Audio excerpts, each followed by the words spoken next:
Kahit nung mga draft pa rin pinapanood namin, tapos pinapanood nila sa akin, sinasabi ko kay Dong, Dad, totoo ba to? Kasi hindi nagsisink in sa akin na, ito na ba yun? Parang nakaka-proud na nakagawa ko ng isang pangarap kong pelikula.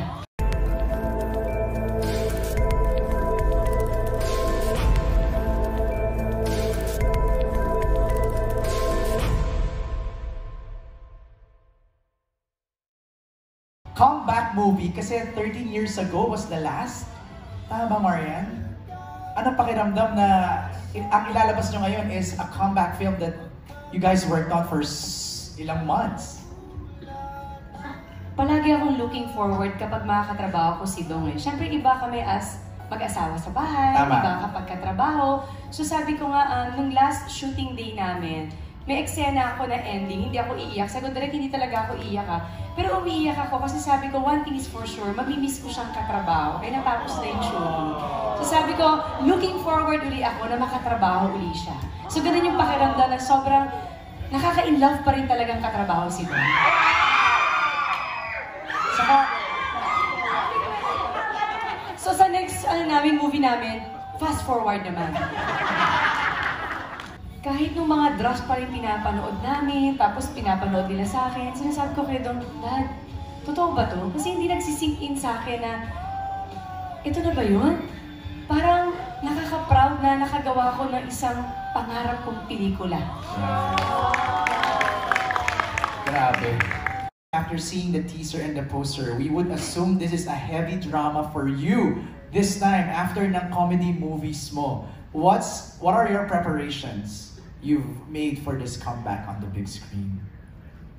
Sobrang pangarap ko talagang gumawa ng ganitong pelikula. Kasi sa mga past na nagawa akong movie, more on comedy, more on very light. So kaya sinasabi ko, isa to sa mga pangarap ko kasi talagang drama. Binasa ko yung script, pinag-aralan ko yung character. Malaking factor na nag-uusap kami ni Direk kung paano ko huhubugin yung character ni Mary. Nakatulong yun. At sabi ko nga, isa sa pinakamalaking factor ay si Dong. Always yan. Every time na pupunta kami sa shooting, ginagay niya ako sa character. Minsan may mga eksena kami, bibigyan niya ako ng pointers. So naging madali para sa akin na gawin ang character ni Mary dahil sa mga nakapaligid sa akin. Pag-uwi niyo sa bahay, nabibigyan Marian niyo Rivera. ba? Hindi na Marian Rivera. Marian na lang yun. Wala na, cut na yun. Siguro yung maganda, alam mo dapat kung paano ihiwalay ang totoong eksena sa totoong buhay. Right. Pero yung discussion na uuwi, na nag-drive or nasa bahay, uy, naalala mo yung eksena? Hindi, ang pinag-uusapan namin, sarap mong katrabaho, na-miss din kita. Pero gano'n. Pero sweet moments kami. Parang mga dalagat binata. Oo, sweet moments yun yung palagi namin sinasabi, tsaka ni Dong na parang going home, o kaya papunta sa shooting kasi nagda-drive siya, tapos kaming dalawa. Yun yung moment namin, parang yun yung bonding namin. Right. Kayong dalawa lang no? Dalawa. Walang ibang kasama. Ano naman yung discoveries niyo? The last time you do a movie, and this time nagawa kayo ng rewind sa isa't isa. Siyempre, iba yung nasa bahay kayo, di ba? Iba yung nandito kayo na magkatrabaho kayo. Ano yung discoveries niyo sa isa't isa as co-worker? Yung totoo, wala eh. Kasi kung ano kami sa bahay, ganun pa rin kami. Siguro nagkakaiba lang sa mga eksena, nag-aaway, or sa mga lines, kasi hindi naman talaga kami ganun.